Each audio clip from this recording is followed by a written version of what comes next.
Welcome, welcome, welcome. Hello, everybody. Welcome back to the Welcome Home podcast. I feel like it's been a minute since we have, not even I feel like, it has been a minute since we've actually sat down, set up, and got recording. Yeah. How are you doing?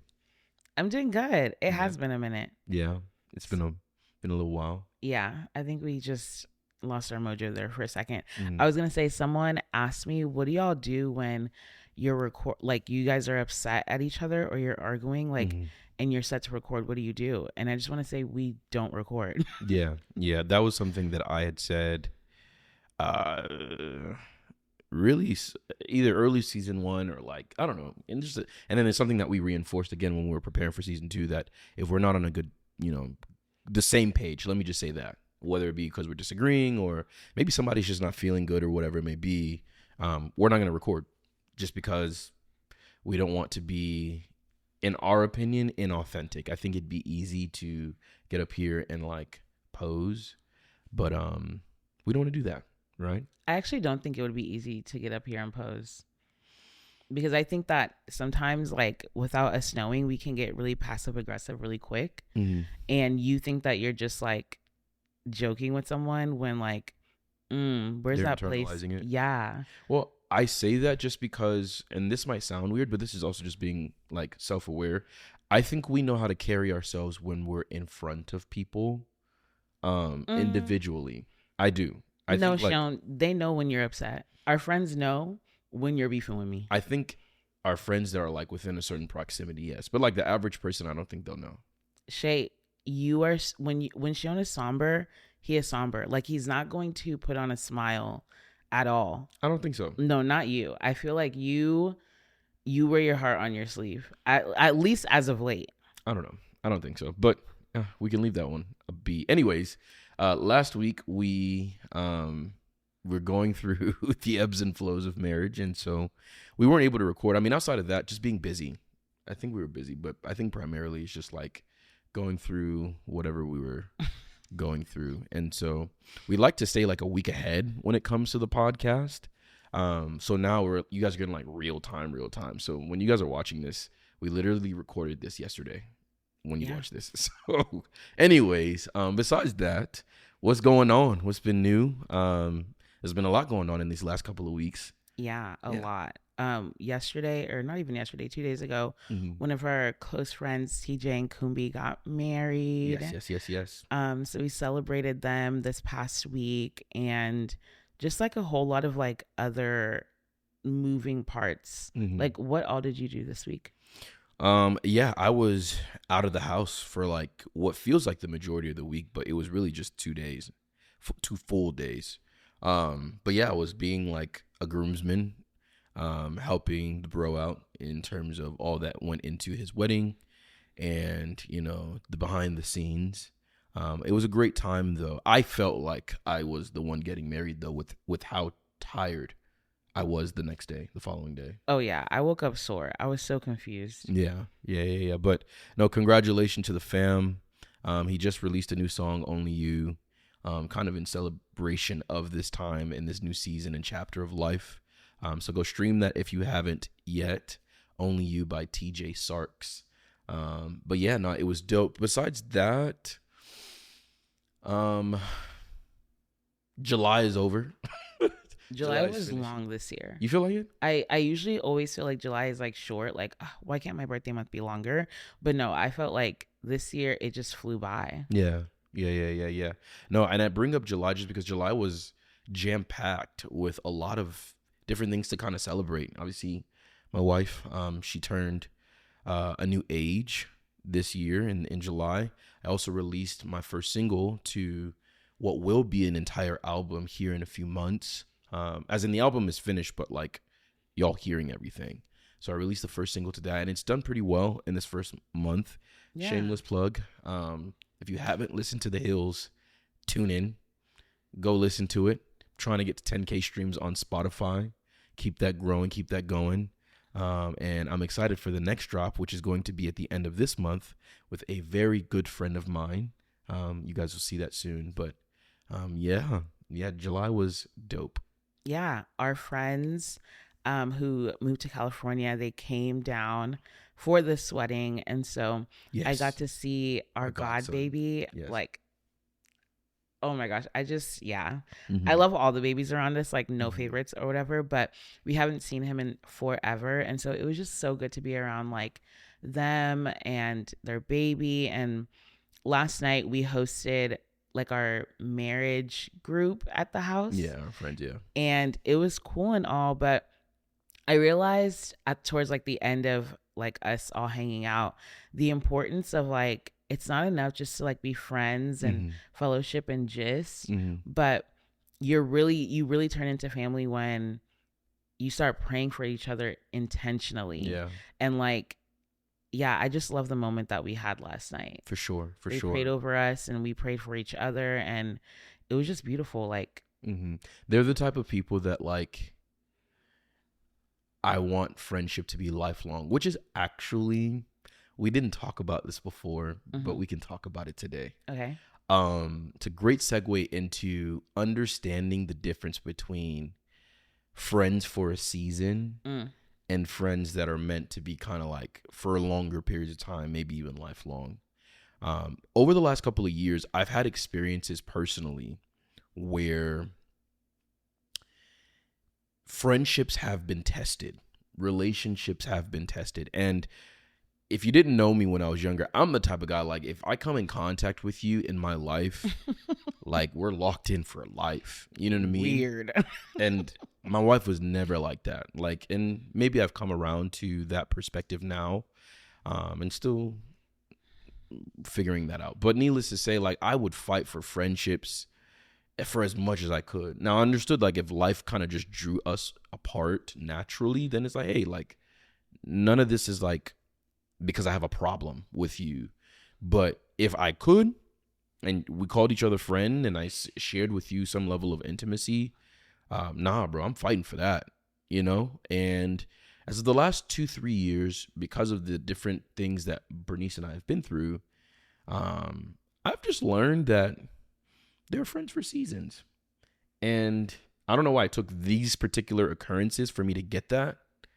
But yeah, like, it's not that I wish anyone ill or I'm just cool with like friends falling off by the wayside, but I've just accepted that like maybe the Lord just intended for these people to impart in me whatever I'm supposed to receive from them, and vice versa for this period of time. So maybe my college friends were only for college. Maybe my high school friends were only for high school. Maybe fresh out of college, those friends are just for fresh out of college. And then there have been friends that have stuck through the weeds of all of that, right? Shout out to the guys that I'm referencing here that I've known for such a long time now. But that was a hard thing for me to navigate and figure out. But I think I'm coming to terms with that. I agree with you. I think that me in general, I think everything is forever. That it takes you and people around me having to tell me, like, Bernice, this is just a season. But in terms of this topic, I feel like the Lord showed me that A long time a ago. long time ago, like in elementary type stuff. Not necessarily that I couldn't hold a friend until like I couldn't hold friends for a long period of time, but I think that there's something to be said about how, you know, how we went from like first to second to third to fourth to 5th grade. And in that, you know, have different teachers. Yeah. And you get to a place in your adolescence, like middle school, where you don't have the same lunch as your friends. And then you get to high school and it's like your schedules are completely mixed. And unless you're intentional about fostering those relationships, like, you might just not be friends with a person within a summer. Yeah. You know? Yeah. And so Yeah. that to me was just kind of like, not all friends are forever, but there's something to be said about the friends that are, that they'll move in certain seasons with. Yeah. I think one of those people, like literally one of the only people that I talked to from high school is my best friend. And I think that we met at each other at such a interesting and pivotal time. We were both in the world at the time. And then when we came to college, I found Christ, and then she soon after followed. And then I got married, and then she got married like months after. And it's such a blessing to have a friend that can move through seasons with you. Mm-hmm. Even if there's seasons that you experience that they will never experience, just having them stick by your side is such a blessing. Yeah. But not everyone can carry that mantle. For sure. And I think part of this conversation is also like accepting whether you're a low maintenance friend or a high maintenance friend. Oh, that's a whole topic in itself, because I've been convicted about that recently. I saw a TikTok video about a girl basically saying like people who claim that they're low maintenance friends are just basically people who Making don't like excuses to be- accountability. I don't know about that. Yeah, because if you're like really bad at communicating, you might say, I'm a low maintenance friend. Like I don't need to talk to you every month.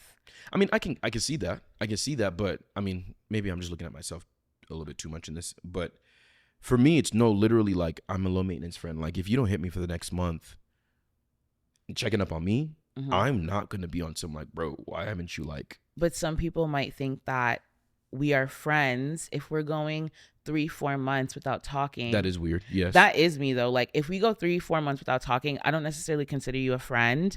I think that you are someone in my life that I know that I'm cool with, but I'm not going to go that long without talking to my siblings. Like to me, that's insane.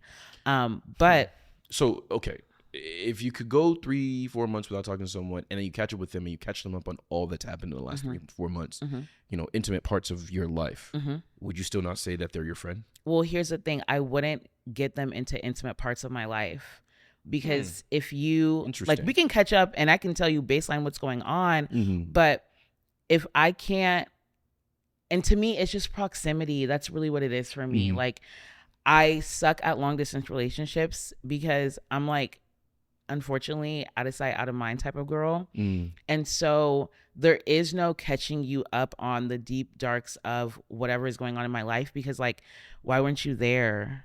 I mean, they weren't there because life set it up that way. Like, and that's people fine. can live in other cities because of work or different things, ministry. No. But living in other cities doesn't stop the phone. That's very true. That's another part of this conversation. I feel like I have been in situations where I've been held to a standard where I'm called to reach out and check up on people, which I think is fair. But it almost feels like sometimes that the standard is only applicable to me, right? And I remember I would beat myself up about this in the past where I was like, dang, man, yeah, I haven't hit this person up. And there was one occurrence that took place where my wife was like, but why didn't they hit you up? And from that moment, I kid you not, this was like 2-3 years ago. I was like, you know what? You're right. That's what I'm saying. Like what? Like, okay, I haven't hit you up for whatever reason. Shannon's busy, focused on so many things, and therefore it's causing for the communication and relationship to wane. Why haven't you said nothing to me? And I don't like. I know first and foremost, as a Christian, as a believer, I need to be accountable to Shannon first. So that's the first thing I've done in all of these conversations is apologize before I talk about anything else. Hey, I'm sorry. This is the reason. Blah, blah, blah. Or there is no reason and I was wrong. Whatever it may be.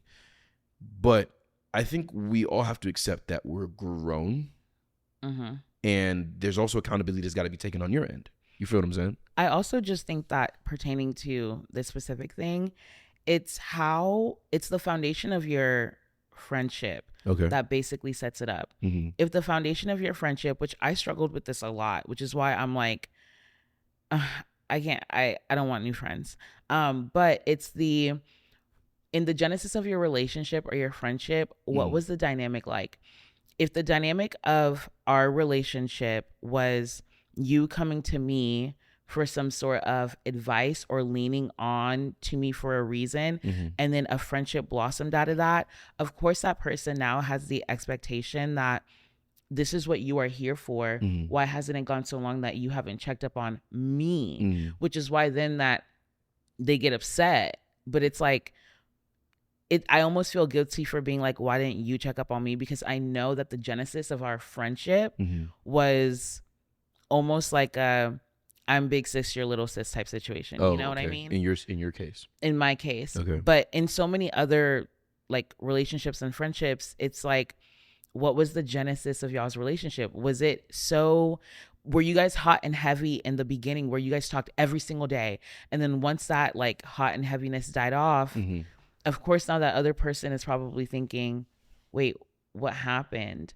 Anyways, I think that conversations are important. But as for me, the only people that are going to be upset about me not reaching out are the people that are close to me. There's no way that someone is on some, we haven't talked in 6 months.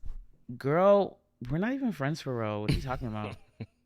This might be interesting to some people, but comment down below if you're watching on YouTube or maybe you're seeing a clip on social media, what you think if, you know, there are certain friendships that are meant to last a lifetime, and then if most friendships are just for seasons. I think that's kind of low-key what we're alluding to, that there are a handful of people that we've met along the way that they really stand the test of time. And then there are people that, like, for periods of time in life, it can be a period of 4 years, it could be a period of 1 year, could be a period of a few months, that was like the closest person to you, right? It's so sad. I mean, I would have agreed with you like 2 years ago. Now I'm just kind of like, hey man, it's literally truly all love. We're talking about this and I just realized I've actually never prayed about certain friendships and how, like, God, please, like, I really want to keep this one. But I've never prayed about, like, God, is this person meant for this season or beyond? It just so happens to, like, life just does its thing. But I wonder, like, what if I've, like, missed out on a forever long friendship? Yeah. Because we're talking about, like, oh, like, they just casually drop off. But like, I'm not going to lie, there's, like, maybe 3 people that I would, like, fight. I don't feel like that. I feel like every single friend that I've had, most friends that I've had growing up through different courses of my life or periods of my life, I fought for that friendship. And now I'm just at that place where it's like, if we're friends, right? Like, and I'm my definition of friend might be a little bit more, still, even at this point, might be a little bit more loose than yours. I can say that I haven't talked to someone for a month and still call that person my friend and catch them up on life, right? Now, will I say I gone a whole year and not talk to them and call them my friend? Probably not. But that's me though. Like, yeah, we definitely have 2 different definitions of friendship. Yeah. Anyways, we say all of this just because when talking about the married couples, we're in a friend group and it's four married couples. All of them have children, except for us. And so it's just a great time just being with them. And last night, like she said, just having fellowship outside of just gisting and having a good time. It ended in prayer and just interceding for one another. And yeah, I brought that up, the whole conversation of friends, because they're people that I can see us trusting our children with. Oh, absolutely. They're people that I can see us, like, you know how, like, everyone has or a lot of people, let me not say everyone, have these aspirations and dreams of, like, buying land and building, like, within, like, your own small neighborhood of people you know. Yeah. These are the people that I'd say we would want to do that with. Oh, for sure. I would love my kids to grow up with all of their kids. Yeah. Those are my babies. Just babies everywhere. Just babies everywhere. When they were leaving yesterday, all of them had to, like, disassemble strollers. Yes, and put them in the car. And all of them were. Our living room turned into, like, a playpen, yeah. like toys all over. Yeah. And I was just like, I love this. Yeah. Like, this is what this is about. This is what for fellowship is about. For sure. But okay. I wanted to mention one thing before we get into the subject for the day.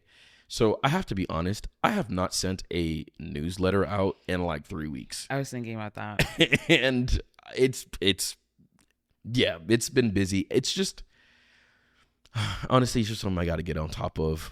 For those who don't know, everything from a production standpoint, we do in-house.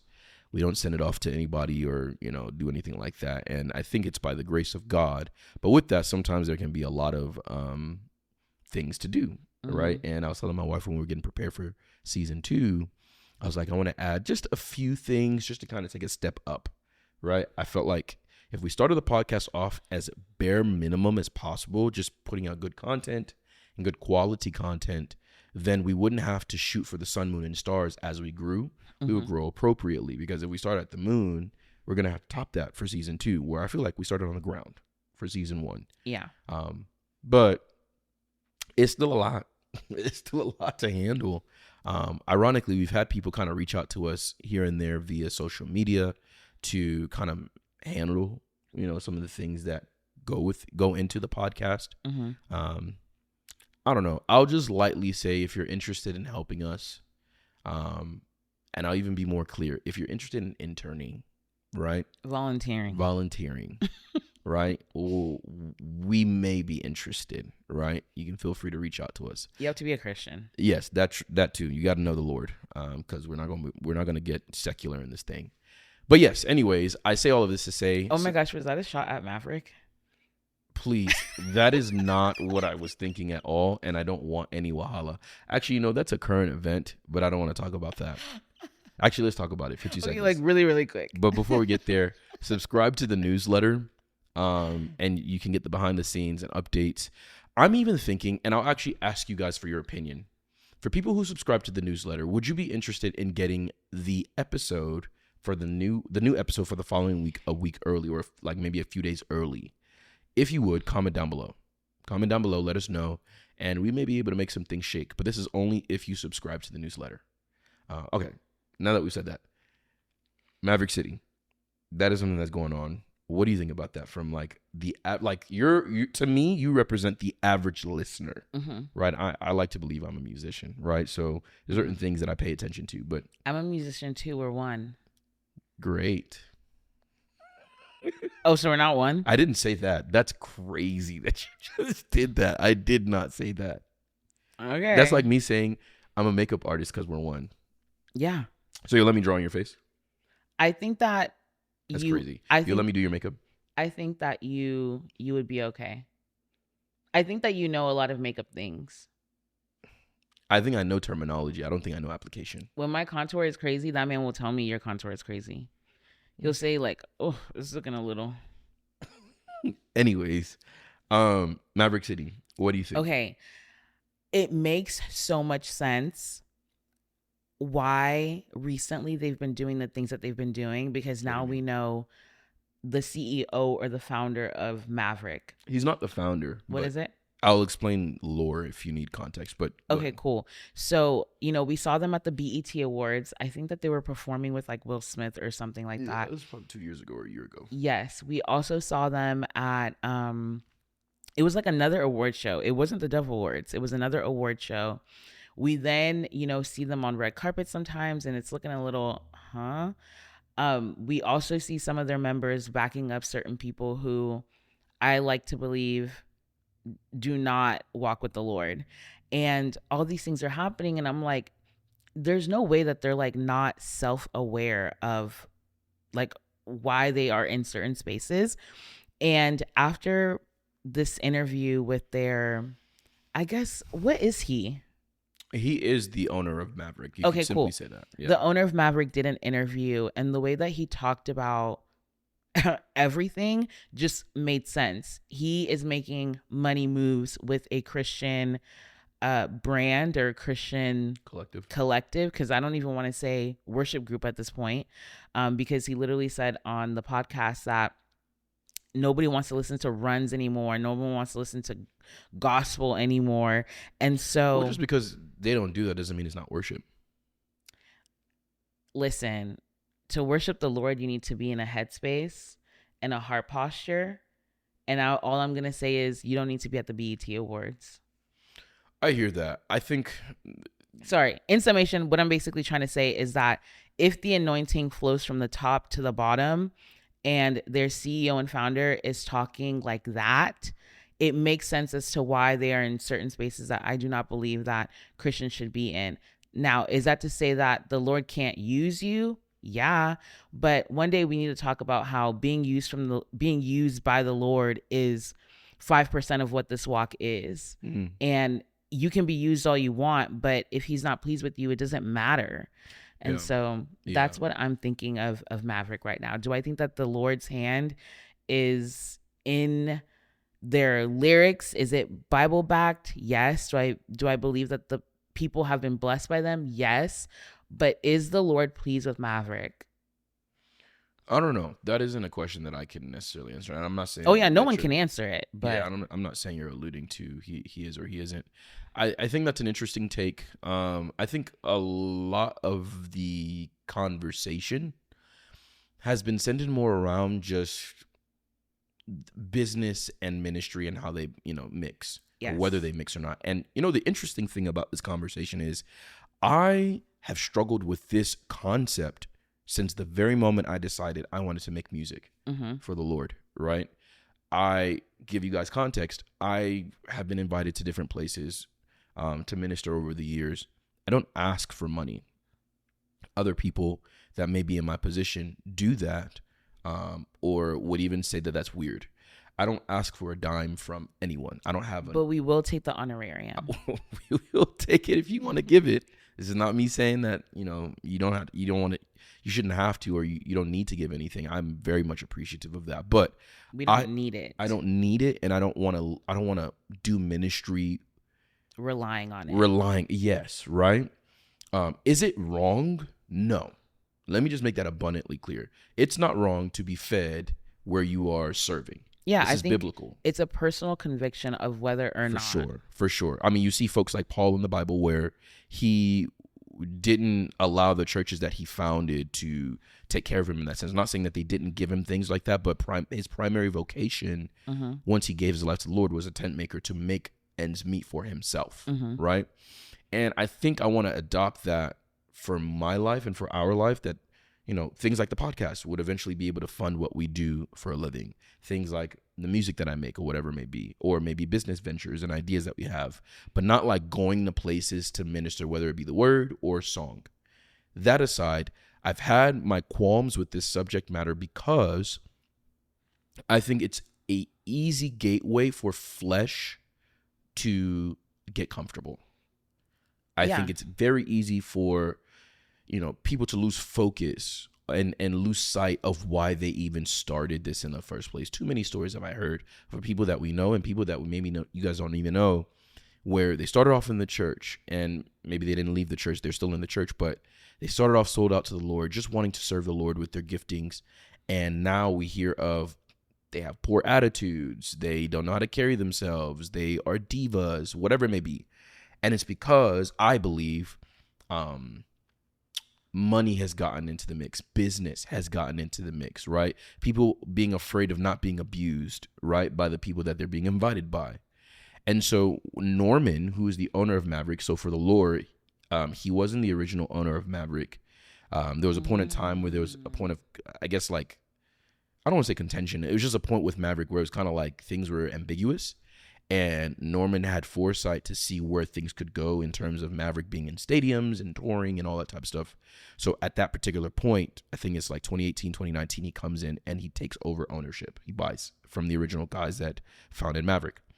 And from there, his whole perspective was growing Maverick to be this global enterprise and entity, all for the Lord, right? But it being a business, right?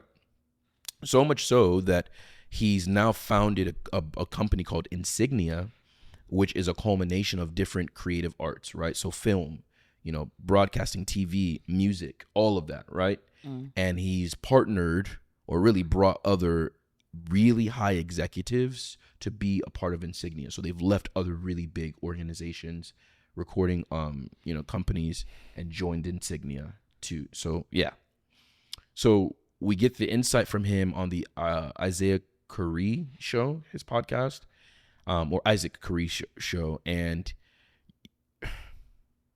he's a businessman. Yeah, like ultimately that's what it is. He's a businessman, and to me, I get really passionate about this topic because I believe that what people in the world have, Christians also have. If I can even say it originates from us. Better and more powerful.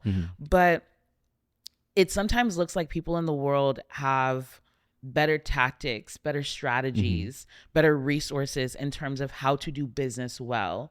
And I don't believe that us as believers, we really tap into what the Lord has provided for us in terms of the marketplace, in terms of the business world. And sometimes I kind of feel like Christian stuff is boring. Yeah. Like Christian movies are boring. Christian songs outside of worship can also just be like boring. Like Christian art's like boring. And it's not because we're not creative.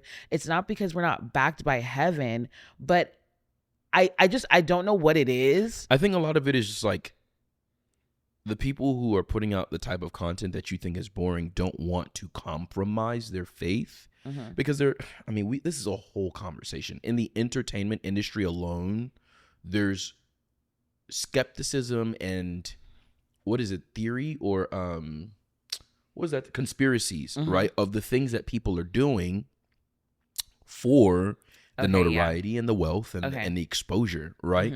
And so when you talk about the Christian that's putting out content that you say is boring, I would argue that they don't want to compromise their faith. You know what? I totally understand what you're saying. There was a Christian movie. I was watching a podcast where my fave, Priscilla Schreier, was on it, and she was saying how she was doing a Christian movie, and in Christian movies, if there's a kissing scene, it has to be with their spouse if they are married. So like how they'll record it is like they'll show the back of their spouse's head. So basically their spouse kind of has to look like their spouse in the movie.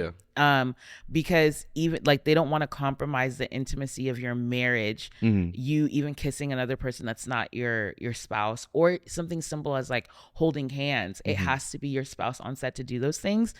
And I love that because it holds the integrity of marriage. That's what God wants. However, I will say, I think we can do better. I don't disagree. I'm in the creative space myself, not only with music, but in film. And I have some friends that are like, yeah, like I don't want to put out boring Christian stuff. Like I think with the things that are in scripture, without even having to fabricate it, right? Or add to the storyline, because things like House of David and, the Chosen, right? Like there's extra fabrication to these stories to make it even more appealing from a storytelling standpoint. I don't even think that's necessary. Yeah. I think there's enough like I would love to see a horror film is not the right word. Thriller of the rapture. Shay, I was literally thinking I might get canceled for this one, but I'm going to say it. I was literally thinking the movie Sinners could easily have been tweaked to be a Christian movie. Why do I say that? I understand what you're saying. There's so many metaphors and symbolisms that movie had that points that you can see from a vantage point of a Christian. Yeah. There obviously there are definitely things like they didn't have to have sex. Why am I saying that like I'm not grown? They didn't have to have sex. Like we could definitely switch things up. But when you look at the story of David and him cheating with Bathsheba and eyeing her when he was on the rooftop as she was showering, that like we can do so much better in storytelling without compromising what's in the Bible. I agree, because the reality of things is that it's real life. Like I've thought about this for a while, and like I just said, it's real life. If I believe there would be and there's movies out like this in the old days. They just don't put a lot of movies like this out nowadays, which I think is also another theory. Anyways, a beautiful thriller movie on the end times. What? Yeah. Like you wouldn't have to even be a Christian to go and watch that movie and be interested either from like a film standpoint, from like a technology standpoint, with like all of the 3D and the things that IMAX and all the stuff that makes movies like even more of a great experience, and then the storytelling of it. Like you know what just popped into my head? We can't look like the world. I mean, I don't think that's looking like the world though. Like to be excellent, in my opinion, is not, that standard's not established by the world. I don't think so. Clock it. I don't think being excellent is the world is the standard, like the one that gets to determine what's excellence. I like that. Yeah. But anyways, we've been talking on this for a little while. You should direct a movie. I've said it loosely that I would want to be a part of like the production of a movie, maybe be an executive producer or like a assistant producer to a movie or a film one day. I've envisioned that being like a down the line. I'm a little older. We have a little bit more resources. But hey, if you're watching this, you ever see this and you have an idea like that, I'd be thrilled to partner with you in any way. But make sure it's not corny. Like I can't stress, I hate a corny Christian movie, because at the end of the day, we know exactly where this is going. Yes. We know exactly where this is going. But I will say we just watched that one with Priscilla Schreier and that boy. What is that movie called? Last year? Yeah. Forge. Yes, the forge. And at the very end, this is a spoiler, this is a spoiler, this is a spoiler. In the forge, we find out that the white man was the one who killed the black man's son. That one was one of those Christian movies where I was like, oh my gosh, that's Honestly, good. the spoilers. The movie's been out for over a year now, so I'm sure people. Yeah. But I felt like that was done really well. Like the storyline, that was done really, like I enjoyed that. Yeah. So, anyways, we probably didn't like get to the meat of that. Y'all can share your thoughts down below. Yeah. But what do y'all think, is an appropriate blend of business and ministry? Y'all let us know. But getting to the subject matter for the day, we want to talk about questioning your faith and how we believe it is necessary as you walk with God. And even to be more clear, wrestling with God and how that is necessary. So before we even get into why we believe is necessary and what that would look like, I got to ask you, what do you think wrestling with God is? We'll just start there. That's really hard. I'm not going to lie. I don't know if I can answer what it is. Okay, what has it been for you? Okay, what's been for me? Wrestling with the Lord for me has been questioning him, like questioning if he's good, questioning if his word is true. It's been a back and forth. I was talking to one of my friends and I was like, well, some days I'm good, some days I'm bad. Like, what do I do to be more consistent? And she's like, in the good and the bad, go to him. And I have had some weeks where it's just been bad. Like week 1 was bad, week 2 was bad, week 3 is bad, week 4 is bad. And I think that we've been taught in the church that, at least maybe it's just our culture, we've been taught in the church that you don't question the Lord. He is sovereign. Yeah. You don't have beef with the Lord because like it's one-sided beef for real. But since wrestling with the Lord and going to him in my anger, going to him in my sadness, going to him in my indifference, and really questioning him on, if this is what you say to be true, then why does it look like this? Really questioning him on, you told me this, why does it look like this? That has only strengthened our relationship, because talking about you and the Lord, right? Yes. It has strengthened our relationship because, how can I describe it? There's a deeper level of intimacy. Yes. And you're not pretending. Yes. Or performing. Yes. God, you and I both know today has been difficult. Exactly. And I'll just end off by saying this. I grew up in a Christian home.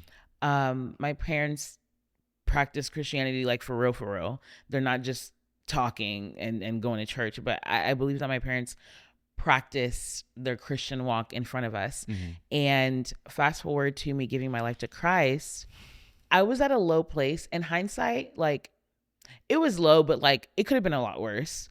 But I came into my Christian faith pretty like, I don't really have to question anything. Like, it is what it is. Like, God is good. It is what it is.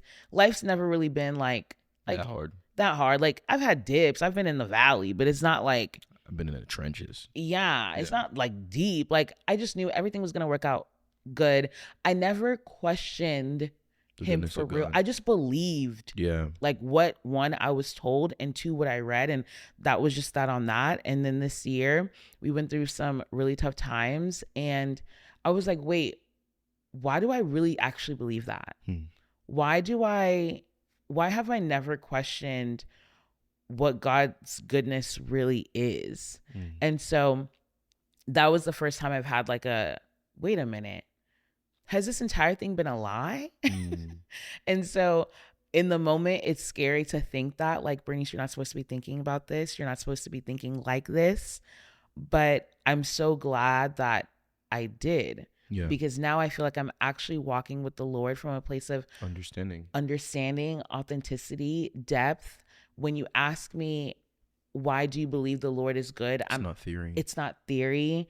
I'm actually going to tell you yes, it's because of what the word of God says, but even in the trench, I can still say it, Yeah. because of who he's revealed to me in the wrestling, Mm-hmm. who I've gotten to see God as I'm wrestling with him, as I'm quote unquote spitting in his face. Because there was a time where, oh man, oh my gosh. There was a time where I could say God is good and he got me out of this thing and I know it. But because now it doesn't look like it, I'm spitting in his face because like it doesn't negate where I did say he was good. It isn't like his character didn't change. Yeah. And it's me having a problem. It's not God having a problem. Mm-hmm. And so like looking back, the wrestling is so important, but it's almost like a Bernice, why would you question that? Like with where I am now, it's a why would you ever question that? Because he was good then and he's still good now. You're just upset and that's okay. Yeah. I didn't think that I was gonna do all this, so I'm sorry. I guess this season has been one of them type of seasons, I guess. Yeah. No, but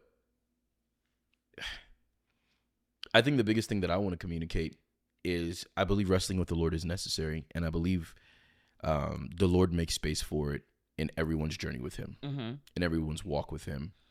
I'm going to be careful with my words because I don't want to like speak in an absolute manner, but I believe that it's like, I firmly believe that it's absolutely necessary to go through a period where you actually question God. Okay, but for real, like, and you know, for us is unique because we've grown up in the church, right? I think people who haven't grown up in the church live in that state regularly. Like, is God really like God? And if God is really God, like, is he really good? Because it don't look like it. But for people who have grown up in the church and grown up in the faith or in religious spaces, you know, it can be a trend to just accept it for what it is. Like my parents and my mom and my grandparents, we've been in this thing for generations. This is what I believe, this is what I was born into. And you make it a habit. And I think that's a lot of the reason why people like grow up not really living for the Lord truly, because they don't question. They don't ask the question that is, okay, but why? Why is it Jesus and not Muhammad? Yeah. You know, why is it Jesus and not Joseph Smith? Like, why? We just accept it. And I think on the flip side of that, a lot of our parents, especially in our culture, or let me just say my home, let me not generalize our culture, but in my family, don't you even dare ask why. What do you mean why? Get up and go to church. Put on your clothes and let's go, right? Yeah. And they didn't make space for, they being my parents, didn't make space for the questioning, right? It was like, if you question, you're a heathen. I think I want to do that with our children, where yes, when they're born, come to church, right? But when they start to get this age of like cognitive, like understanding and being self-aware, I'm going to give space for them to explore the faith, and trust God that he will remain sovereign in their lives. And he will, the Bible says that. What does it look like to explore the faith? Like, well, I mean, as long as you're in this house, you're still going to go to church. Like, don't get me wrong. But what I mean by that is not shutting down questions that may arise. Yeah. Not shutting down curiosities about other faiths that may arise. Like, I want to be well learned on other faiths so that I can answer questions or we can learn together. But it's all going to be an effort to help them be sure that this is the way. This is the way, yeah. Right? And wrestling with the Lord, this is why I believe wrestling with the Lord is necessary, because on the other side of wrestling with the Lord, two things happen. There's an intimacy with the Lord that comes about, and then you're marked. You're different, right? And because we've been talking for a while, I just want to go to one place in Scripture that highlights this, and it's in Genesis 32. And we may know this. This is where Jacob wrestles with the Lord. Now, I'm not going to read from 22 to 32 because a lot of verses, but I'll just kind of pick out some things. 22 says, the same night he arose and took his two wives, his two female servants, and his 11 children. This is Jacob. And he crossed the ford of Jabbok. 23 then says, he took them and sent them across the stream and everything else that he had. 24 then says, and Jacob was left alone, and a man wrestled with him until the breaking of day. 25 then says, when the man saw that he did not prevail against Jacob, he touched his hip socket, and Jacob's hip was put out of joint as he wrestled with him.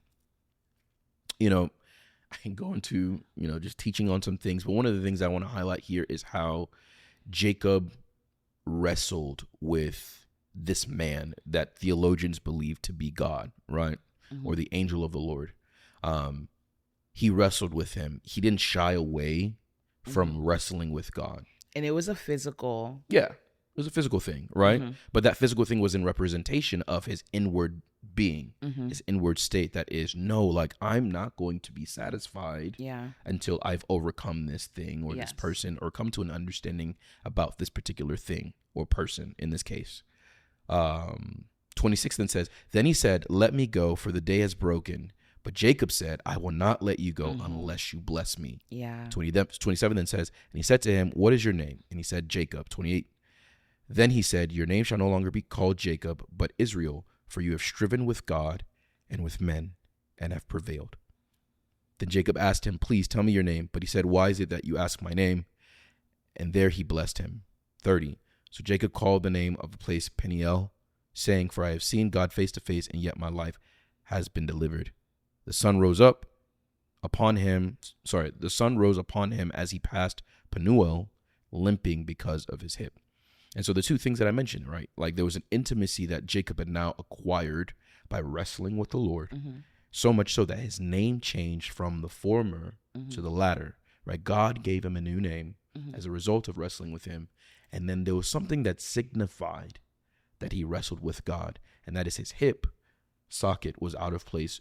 And I believe the Bible helps us to understand that it was for the rest of his days. So Jacob walked with a limp, right?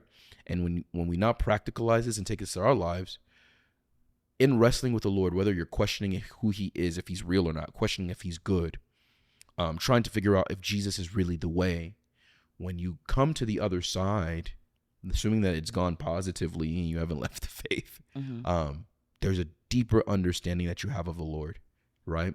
And even beyond that, the Lord probably will take you through some things that will help you to see, that help you and other people to recognize that you've wrestled with God. That's so good. Right? And so we believe, especially as of the last couple of years, oh man, especially if you want to grow in the Lord, wrestling, and again, I'm going to say this carefully, but I believe the Lord almost encourages you to wonder, right? Maybe not question. Yeah. But wonder, like, God, are you really the way or the option, the only option, so that he can show you through situations, circumstances, how other religions aren't the way, that he is the way.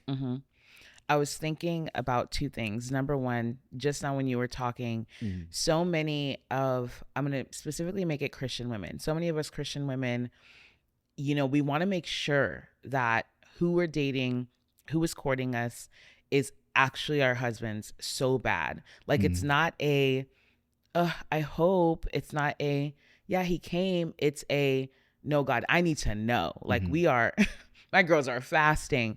And so that same level of I need to know needs to be applied to the Lord. You need to know for a fact and for sure that as you are giving your life to Christ, this is the end all be all. This is it. Yeah. So that when stuff hits the fan, and stuff will hit the fan, you can be assured that no, this is it for me. The Lord is it for me. Just like how by God's grace, when you are at the altar, you can say, no, this man is for me. Yeah. God said that this husband is mine. And so that's something that I was thinking about.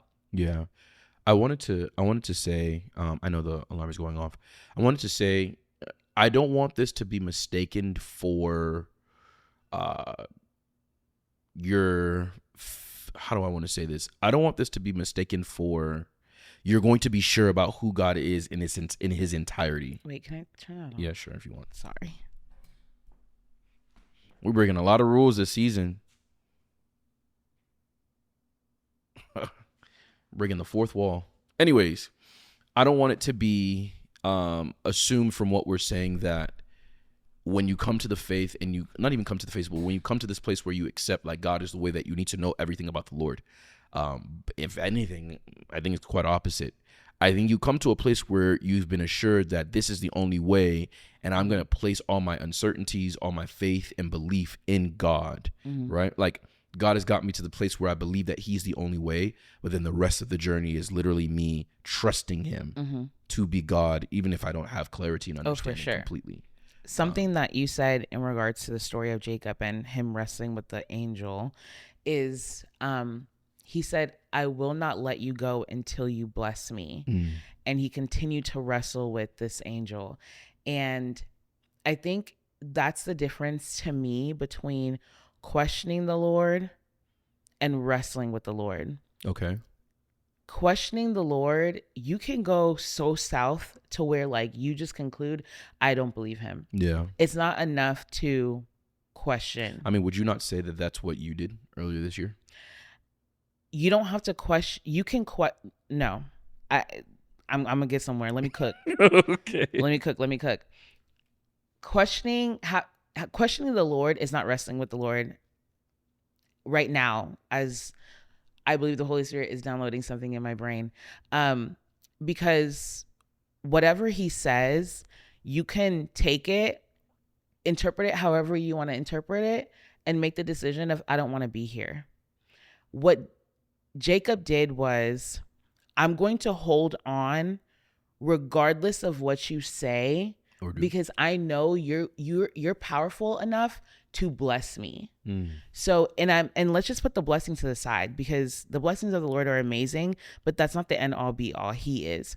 So what I'm saying is, when you're wrestling with the Lord, it's not a wrestling that is, I can leave. Based off what you say, I'm going to leave. The wrestling with the Lord is, I'm going to hold tight until I have an understanding of who you are and why it is that maybe I'm going through this, or why it is that I'm choosing to believe you. In Jacob's mind, he was never going to let go. Yeah.